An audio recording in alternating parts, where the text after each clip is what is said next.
আধার রাতের শহরে ফিসফিসিয়ে চলে যাত্রা, শুধুই ঝুঁকি নেওয়ার রহস্যের ছলে। আপনি কি গোয়েন্দা গল্পের ভক্ত?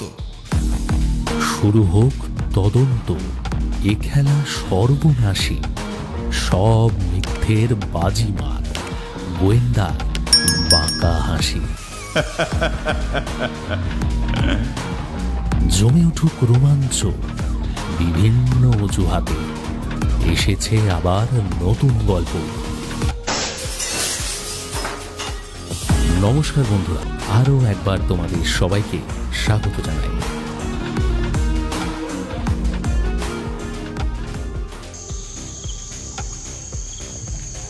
পেরু আন্দেস পর্বতমালা, রাত গভীর। আন্দেস পর্বতের পাদদেশে ছোট্ট একটা গ্রাম, ভিলকাবাম্বা। পাহাড়ের কোলে বসতি গড়া এই গ্রামটিতে সাধারণত রাত নামলেই নিস্তব্ধতা নেমে আসে, কিন্তু আজ রাতটা অন্যরকম। মাটি কাঁপছে। গ্রামের প্রবীণ যাজক সান্তিয়াগো মোরালেস গভীর রাতে জেগে ওঠেন। বাতাস ভারী, আকাশে পূর্ণ চাঁদ। তিনি ঘর থেকে বের হয়ে চারিদিকে তাকান। পাহাড়ের ওপারে কোথাও যেন মৃদু আলো জ্বলছে, আর মাটির নিচ থেকে আসছে একটা অদ্ভুত গুঞ্জন। ঠিক তখনই মাটি কেঁপে ওঠে। গ্রামের ছোট ছোট কুড়ে ঘরগুলো যেন দুলে ওঠে। পাথরের তৈরি একটা মন্দির একটা অংশ ধসে পড়ে সাথে সাথে। লোকজন ভয় পেয়ে ঘর থেকে বেরিয়ে আসে।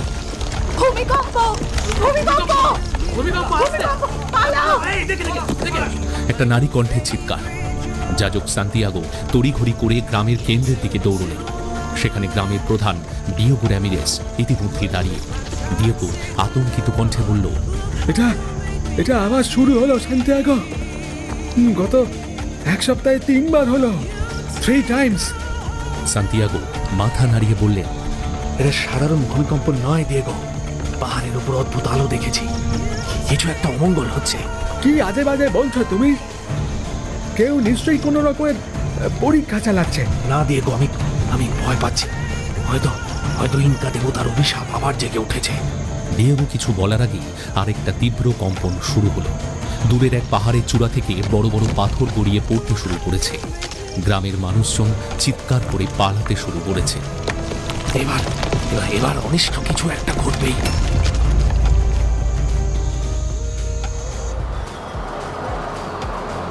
কলকাতা, ভারত।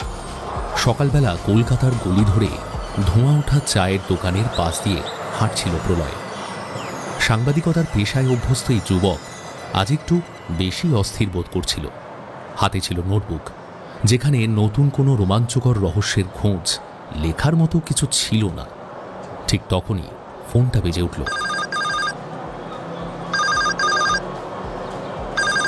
হ্যালো, হ্যাঁ প্রলয় বাবু।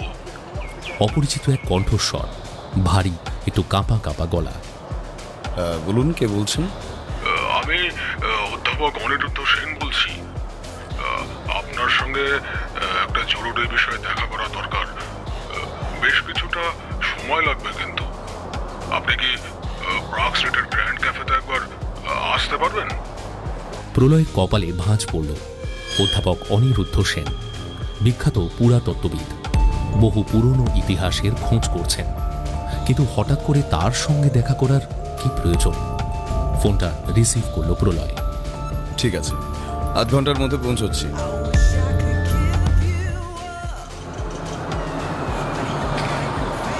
Grand Cafe, Park street.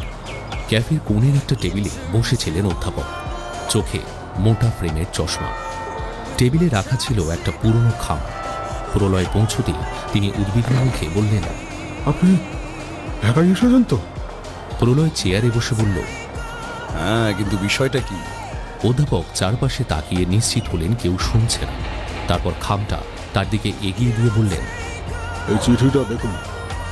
এটি 1897 সালে এক ব্রিটিশ অভিযাত্রী লিখেছিলেন, যিনি মাচু পিচুতে গিয়েছিলেন, কিন্তু তিনি আর ফিরে আসেননি।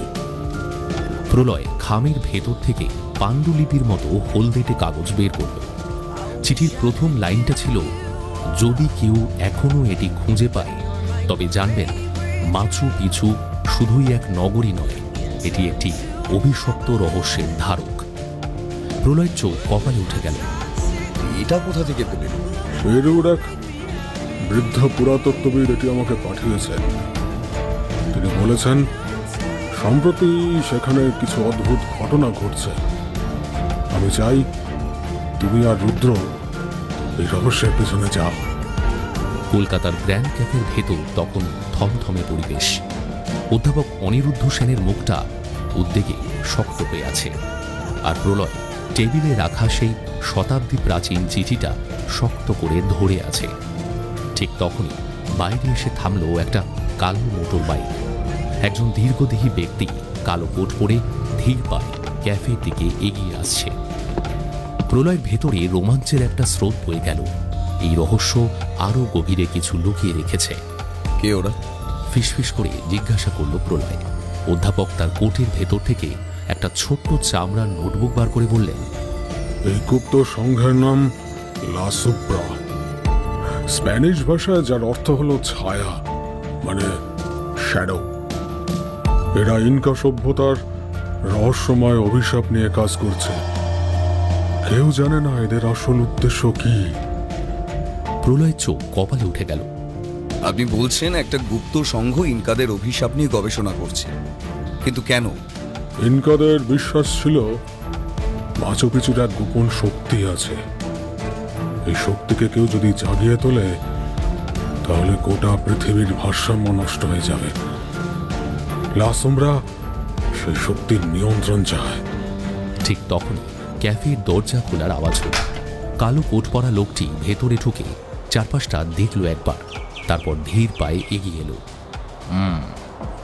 অধ্যাপক অনিরুদ্ধ সেন, লোকটি ঠান্ডা গলায় বলল। অধ্যাপকের চোখ সংকীর্ণ হয়ে এলো। আপনি কে? আপনি? আমরা জানি আপনার কাছে এমন কিছু আছে যেটা আমাদের দরকার। আপনাকে শেষবারের মতো অনুরোধ এবং সাবধান দুটোই করছি। খামটি দিয়ে লোকটি চলে গেল। প্রলয় খেয়াল করল লোকটির আঙুলে একটা কালো অঙ্কিত সাপের উল্কি আছে। অধ্যাপক ইতস্তত করে খামটা খুললেন। ভেতরে একটা ছোট্ট কার্ড, তাতে শুধু একটা লাইন লেখা, তোমার সময় শেষ। অধ্যাপক কেঁপে উঠলেন। ওরা ওরা আমাদের সতর্ক বার্তা পাঠাচ্ছে। প্রলয় দ্রুত বাইরে তাকালো, কিন্তু বাইকের পাশ থেকে আরো দুজন লোক তাদের দিকে নজর রাখছে। আমরা কি বিপদে পড়েছি? না প্রলয়, আমরা শুধু বিপদের সামনে দাঁড়িয়ে আছি। ক্যাফের ভেতরটা তখন জনাকীর্ণ, কিন্তু প্রলয়, অধ্যাপক অনিরুদ্ধ সেন এবং বাইরের কালো কোট পরা রহস্যময় লোকটির মধ্যে উত্তেজনার একটা অদৃশ্য তরঙ্গ বয়ে চলেছে। টেবিলে রাখা সতর্ক বার্তাটি বারবার প্রলয়ের চোখের সামনে ভাসছিল, তোমার সময় শেষ। ওরা আমাদের অনুসরণ করছে প্রলয়, আমাদের এখনই এখান থেকে বেরোতে হবে। অধ্যাপক, এই লোকগুলোর পরিচয় আপনি জানেন? ওরা সেই লা সোমরার সদস্য, গুপ্ত সংঘের ছায়া কাজ করা কিছু ভয়ঙ্কর মানুষ, যারা ইনকাদের হারানো শক্তির খোঁজে আছে। ওরা জানে আমার কাছে তথ্য আছে, আর এখন আমিও জানি। ঠিক তাই, আর সেই কারণেই তুমি আর রুদ্র এখন বিপদের মধ্যে, বড় বিপদ। ততক্ষণে ক্যাফের ভেতরে আরেকজন কালো কোট পরা লোক ধীর পায়ে তাদের টেবিলের দিকে এগিয়ে আসছিল। চলো চলো, এখান থেকে এখনই বেরিয়ে যেতে হবে। অধ্যাপক দ্রুত উঠে দাঁড়ালেন।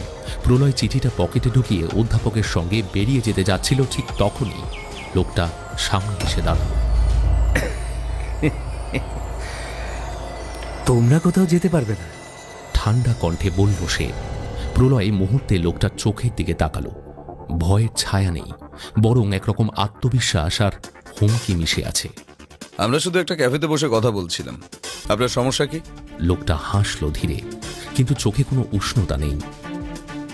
তোমাদের মতো কৌতূহলী মানুষরা বেশি দিন টিকে থাকতে পারে না, বিশেষ করে তারা যখন ভুল জায়গায় নাক গলায়। আমরা কোথায় যাব, কি জানবো, সেটা ঠিক করার অধিকার তোমার নেই। লোকটা মাথা নিচু করে আবার হাসল। তারপর পকেট থেকে একটা মোবাইল ফোন বের করে স্ক্রিনে শুধু একটা শব্দ ভেসে উঠল। ঠিক তখন ক্যাফের দরজার বাইরে দাঁড়িয়ে থাকা দুটো লোক হঠাৎ ভেতরে ঢুকে এলো। দৌড়ো দৌড়ো! অধ্যাপক চিৎকার করে উঠলেন। প্রলয় সঙ্গে সঙ্গে অধ্যাপকের হাত ধরে অন্য একটা দরজার দিকে দৌড় দিল। লোকগুলো তাদের পথ আটকাতে ছুটে এলো, কিন্তু ক্যাফের মানুষের চেঁচামেচিতে মুহূর্তের মধ্যে ওরা বিভ্রান্ত হয়ে গেল। প্রলয় আর অধ্যাপক দরজা ঠেলে বাইরে বেরিয়ে এলো। বাইকের পাশে দাঁড়িয়ে থাকা গুপ্ত সংঘের আরেক সদস্য তখনই তাদের দিকে ছুটে এলো। ওরা যেন পালাতে না পারে। প্রলয় দেখল লোকটা কোমরের কাছে কিছু একটা তুলতে যাচ্ছে, পিস্তল। অধ্যাপক চেঁচিয়ে বললেন, গলির ভেতর দৌড়ো, গলির ভেতর! প্রলয় মুহূর্তের জন্য দ্বিধা করল না, দ্রুত পাশের গলির দিকে ছুটল। পেছনে গুপ্ত সংঘের সদস্যদের দৌড়ানোর শব্দ শোনা যাচ্ছে। অন্ধকার গলির ভেতরে প্রবেশ করতে অধ্যাপক ফিসফিস করে বললেন, আমাদের এখনই লুকোতে হবে। একটা পুরনো বইয়ের দোকানের ভেতরে ঢুকে গেল ওরা। দোকানদার অবাক হয়ে তাকালো, কিন্তু অধ্যাপক চোখে ইঙ্গিত করতেই সে মাথা নাড়িয়ে ভিতরের একটা ছোট কক্ষ দেখিয়ে দিল। দুজনে দম নিতে নিতে সেখানে ঢুকলো। প্রলয় ফিসফিস করে বলল, ওরা যদি আমাদের হদিশ পেয়ে যায়? তাহলে বুঝে দেখো এই রহস্যের শুরুটা কতটা বিপজ্জনক।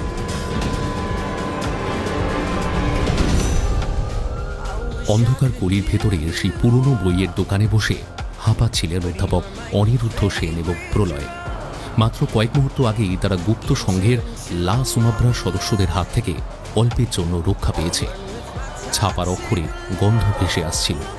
চারপাশে ধুলো জমা পুরনো বইয়ের সারি। দোকানের মালিক, এক বৃদ্ধ ব্যক্তি, ধীরে ধীরে দরজা বন্ধ করে তালা লাগিয়ে দিলেন। ফিসফিস করে বললেন, আপনারা এখানে কিছুক্ষণ লুকিয়ে থাকুন, ওরা চলে গেলে তারপর বের হবেন। প্রলয় আর অধ্যাপক মাথা নেড়ে সম্মতি দিল। একটু দম নিয়ে প্রলয় পকেট থেকে সেই পুরনো চিঠিটা বের করে অধ্যাপককে দিল। এই চিঠিটা প্রলয়, এটার ভেতরেই আছে সেই রহস্য যা আমাদের মাঝু পিছুতে নিয়ে যেতে পারে। প্রলয় অবাক হয়ে চিঠির হলদেটে কাগজের দিকে তাকালো। কিন্তু এখানে তো কোনো মানচিত্র নেই। সব রহস্য খোলা চোখে ধরা পড়ে না ব্রাদার। তিনি চিঠিটা তুলে ধরে কাগজের কিনারা ধরে আলতোভাবে ছিঁড়লেন। মুহূর্তের মধ্যেই ভেতর থেকে বেরিয়ে এলো আরেকটা পাতলা কাগজ, একটা ক্ষুদ্র মানচিত্র। প্রলয় চোখ বিস্ফারিত। এটা তো এটাই মাচু পিছুর হারানো সেই মানচিত্র। মানচিত্রটি খুব পুরনো, তার উপর হাতে আঁকা কয়েকটা রহস্যময় চিহ্ন, একটা সূর্য, একটি পাহাড় এবং একটি ত্রিভুজের মতো কিছু প্রতীক। প্রলয় গভীর দৃষ্টিতে মানচিত্রটা পর্যবেক্ষণ করল। এটা কি সত্যি আমাদের ঠিক পথে নিয়ে যাবে? অধ্যাপক মাথা নাড়লেন। এটা 1 শতাব্দীরও বেশি পুরনো। ব্রিটিশ অভিযাত্রী আলফ্রেড ডেভিসন এটি নিজের হাতে এঁকেছিলেন যখন তিনি মাচু পিছুর গোপন জায়গা খুঁজে পেয়েছিলেন, কিন্তু তিনিও আর ফিরে আসেননি। তাহলে তিনি কোথায় হারিয়ে গেলেন? এটাই তো রহস্য, এবং সেই রহস্য ভেদ করার জন্যই আমাদের পেরুতে যেতে হবে। ঠিক তখনই বাইরে একটা আওয়াজ শোনা গেল, জুতোর শব্দ। প্রলয় মুহূর্তের মধ্যেই দোকানের জানলার দিকে তাকালো। 3টে কালো কোট পরা লোক রাস্তায় দাঁড়িয়ে চারপাশে লক্ষ্য করছে। ওরা এখনো খুঁজছে। ফিসফিস করে উঠল অধ্যাপক। প্রলয় মানচিত্রটাকে ভাঁজ করে তার পকেটে ঢুকিয়ে ফেলল। আমাদের এখান থেকে বেরোতে হবে। ঠিক সময়ের জন্য অপেক্ষা করো, আমরা পালাও ওদের চোখ এড়িয়ে। বাইরে গুপ্ত সংঘের সদস্যরা আরো এগিয়ে এলো। বাতাসে অজানা উত্তেজনার গন্ধ। প্রলয় অনুভব করল সেই মানচিত্র কেবল কাগজ নয়, এটা একটা ভয়ঙ্কর রহস্যের চাবিকাঠি, এবং সেই রহস্যের পথ মাচু পিছুর দিকে নিয়ে যাচ্ছে।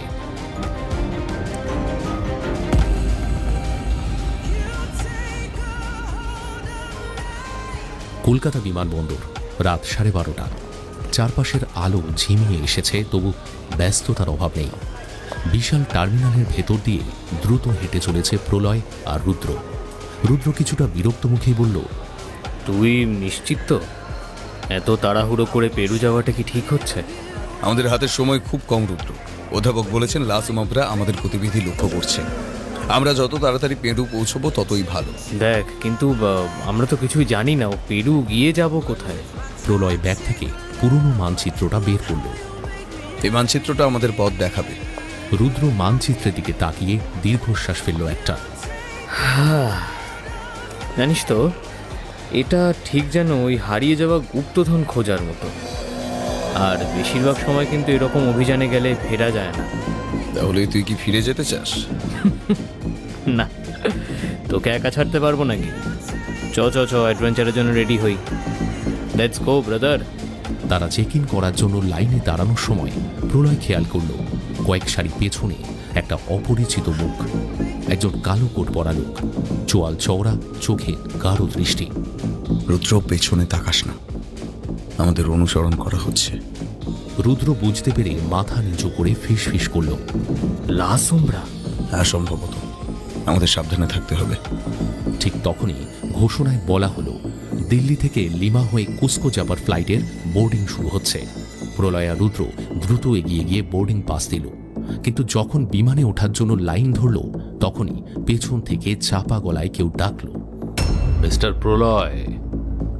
প্রলয় ঘুরে দাঁড়ালো। সেই কালো কোট পরা লোকটা। তুমি কে? আমি শুধু সাবধান করতে এসেছি।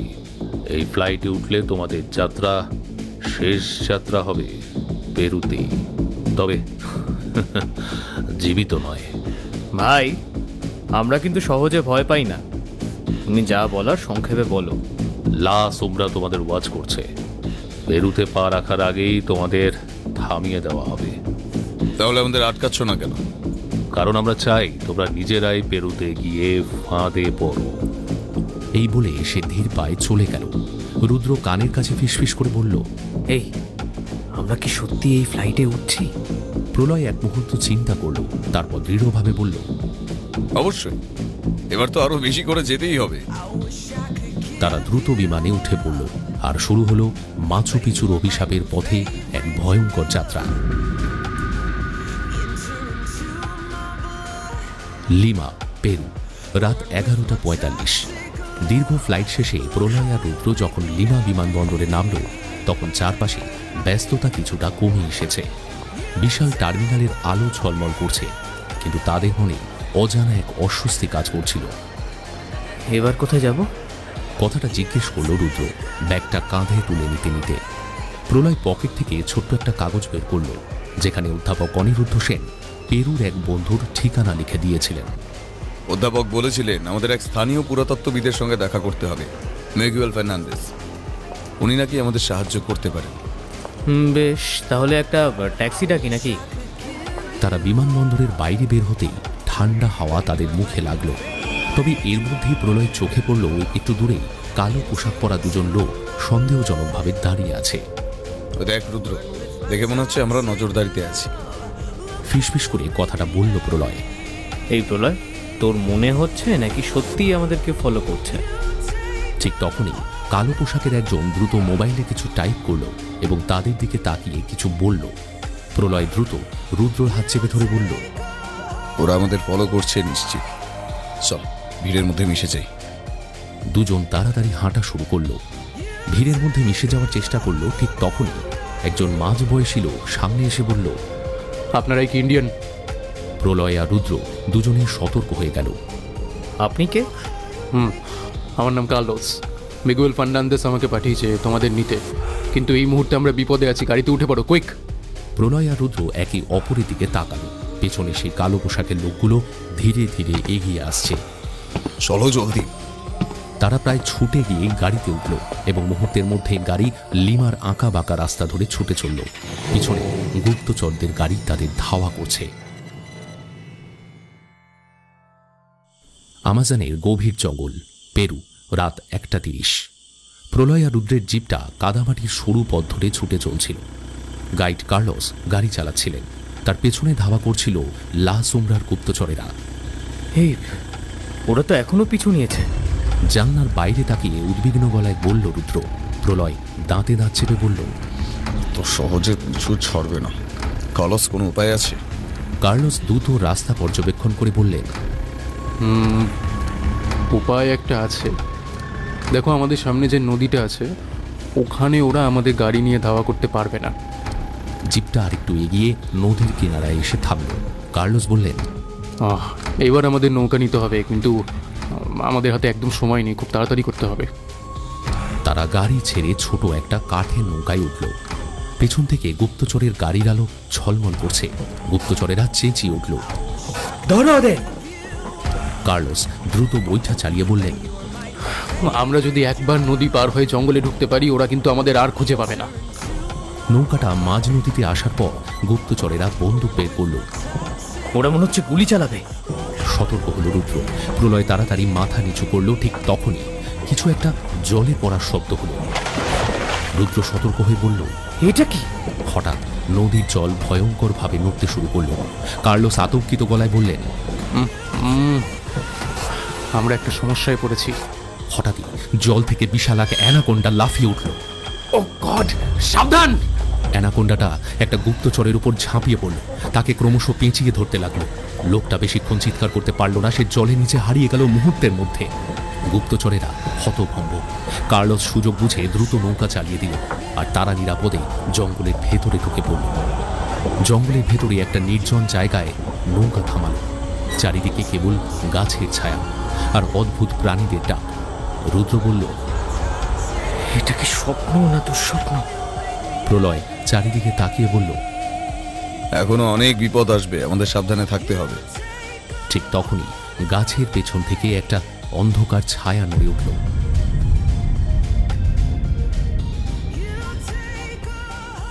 আমাজনের গভীর জঙ্গল, রাত 2:45।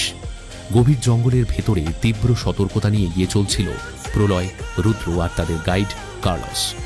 নদী পার হওয়ার পর তারা বুঝতে পেরেছিল লা সোমব্রার গুপ্তচরেরা সহজে পিছু ছাড়বে না। রুদ্র সতর্ক চোখে চারপাশ দেখছিল। আমার মনে হচ্ছে আমাদের পেছনে কেউ আছে। এটা আমাজন। এখানে কেবল মানুষই শিকারী নয়, আরো অনেক আছে। সাবধানে থেকো। প্রলয় নীরবে মাথা নাড়ল, কিন্তু তার মন অস্থির হয়ে উঠেছিল। ওখানে কিছুটা নড়ছে। তারা সবাই দ্রুত একটা গাছের আড়ালে লুকোল। ওরা তো দ্রুত আমাদের খুঁজে পেল। ওরা পেরুর গভীর জঙ্গলে দীর্ঘদিন ধরে কাজ করেছে। প্রত্যেকটা পথ ওরা জানে। এখন আমাদের উচিত এখান থেকেও সরে পড়া। তারা আস্তে আস্তে পিছু হতে শুরু করল, কিন্তু হঠাৎই রুদ্রের পা পিছলে একটা ঝোপের মধ্যে পড়ে গেল। আওয়াজ শুনে শত্রুরা সতর্ক হয়ে উঠল। ওরা ওখানেই আছে। এক মুহূর্ত নষ্ট না করেই প্রলয় আর কার্লোস রুদ্রকে টেনে তুলল এবং দৌড়ল। পেছনে ছুটে আসতে থাকলো গুপ্ত সংঘের সদস্যরা। ওরা বন্দুক বের করছে। গভীর রাতে আমাজনের জঙ্গল বারবার গুলির আওয়াজে কেঁপে উঠতে লাগলো।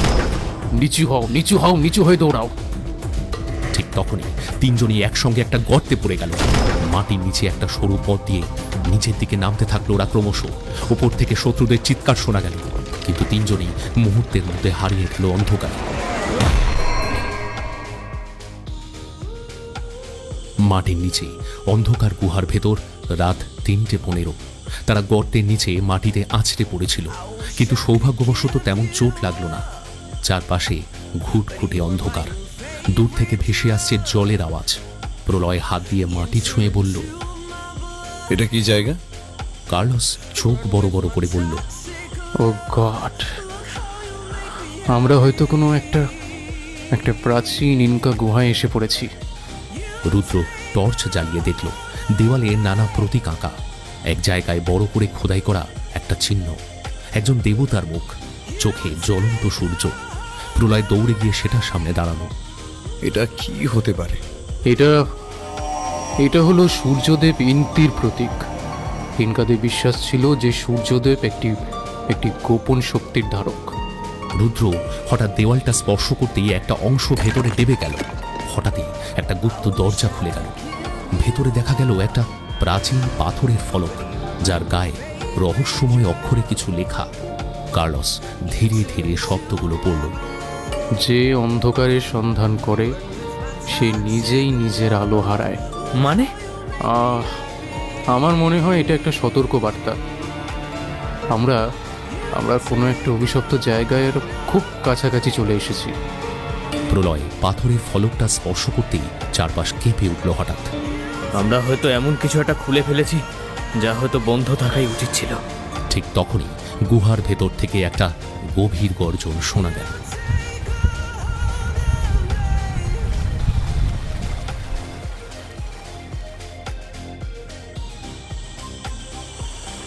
আমাজনের গুপ্ত গুহা, রাত 3:30। চারিদিকে কালো ধোঁয়ার মতো অন্ধকার। পাথরের দেওয়ালগুলো যেন তাদের দিকে তাকিয়ে আছে। গুহার ভেতরে গম্ভীর একটা গুঞ্জন শোনা যাচ্ছিল, যেন শতাব্দী পুরনো বাতাস আটকে রয়েছে। প্রলয়, রুদ্র আর কার্লোস ধীরে ধীরে পাথরের ফলকের দিকে এগিয়ে গেল। ফলকের গায়ে খোদাই করা অক্ষরগুলো অদ্ভুতভাবে ঝলসে উঠল, যেন নিজে থেকেই প্রাণ ফিরে পেল। প্রলয় হাতের টর্চটা ধরে বলল, এটা কি ভাষা? কার্লোস ফলকের সামনে হাঁটু গেড়ে বসে বলল, এটা কাচুয়া বা ব্রুনা সেমি ভাষায় লেখা, ইনকাদের প্রাচীন লিপি। অনেক পুরনো ভবিষ্যৎবাণী কিন্তু এই ভাষাতেই লেখা হয়েছে। এতে কি লেখা আছে?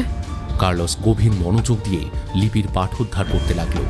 কিছুক্ষণ পর ধীর গলায় বলল, যদি সূর্যের পাথর ছিনিয়ে নেওয়া হয় তবে দেবতাদের ক্রোধে পৃথিবী ধ্বংস হয়ে যাবে। আগুনের নদী, কম্পন আর অন্ধকার গ্রাস করবে মানব জাতিকে। সূর্যের পাথর সেটা কি? ইনকাদের বিশ্বাস ছিল যে মাচু পিচ্ছুর এই গোপন ঘরের ভেতরে সূর্যের দেবতার একটা লুকানো পাথর আছে। এটা শুধু একটা রত্ন নয়, বরং একটা রহস্যময় শক্তির উৎস। তাহলে যদি কেউ এই পাথরটা হাতিয়ে নেয় তাহলে কি সত্যি কোনো বিপর্যয় নেমে আসবে? ইনকাদের মতে এই পাথরটাই তাদের সভ্যতার রক্ষা কবচ। কেউ যদি এর ক্ষমতার ব্যবহার করে তাহলে প্রকৃতি রেগে গিয়ে ধ্বংস আনবে ডেকে। আর লাসুমব্রা যদি সত্যি পাথরটা খুঁজে পায়, তাহলে তারা শুধু ইনকাদের নয়, পুরো পৃথিবীর জন্য ভয়ঙ্কর এক বিপদ হয়ে উঠবে। গুহার গম্ভীর বাতাস যেন আরো ভারী হয়ে উঠল। হঠাৎ করে দূর থেকে একটা গর্জন শোনা গেল, যেন কিছু একটা জেগে উঠেছে। আমাদের দেরি করা ঠিক হবে না, আমাদের মাচু পিছুর পথে রওনা হতে হবে। তার আগে লাসুমব্রা যদি পাথর পেয়ে যায় তবে আমরাই হব ধ্বংসের সাক্ষী।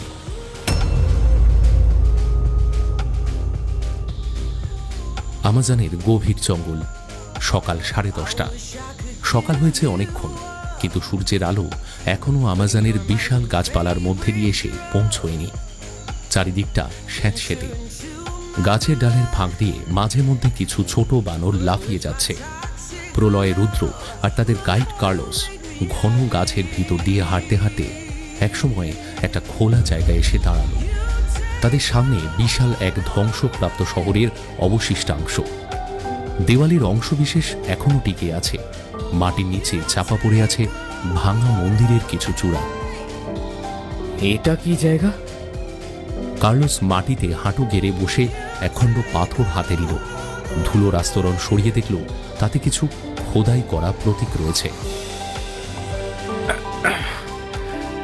এটা হলো ভিলকাবাম্বা, ইনকাদের এক হারানো শহর।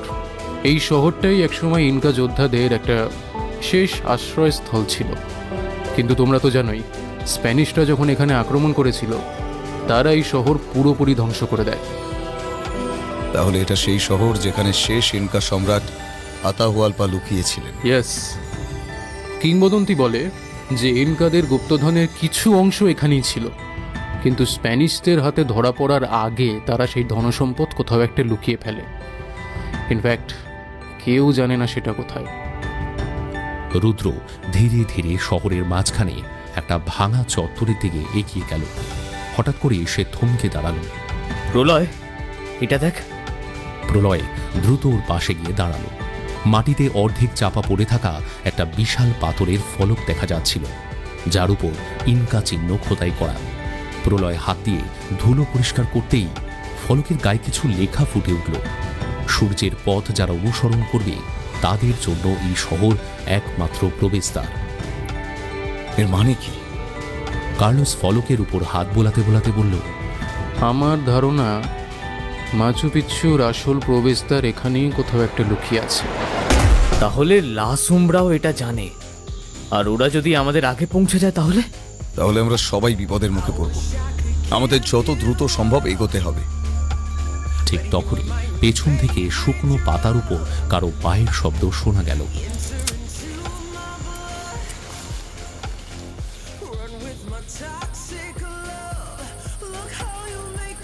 ভিলকাবাম্বা, ইনকাদের হারানো শহর। বিকেল 3:15। প্রলয়, রুদ্র আর কার্লোস ধ্বংসপ্রাপ্ত ইনকা শহরের ভেতর দাঁড়িয়েছিল। চারিদিকে বিশাল পাথরের ধ্বংসাবশেষ ছড়িয়ে। যেন শত শত বছর আগে এখানে এক ভয়ঙ্কর যুদ্ধ হয়েছিল। বাতাসে একটা অদ্ভুত গন্ধ, যেন অতীতের ইতিহাস আজও আটকে আছে। এত বড় একটা শহর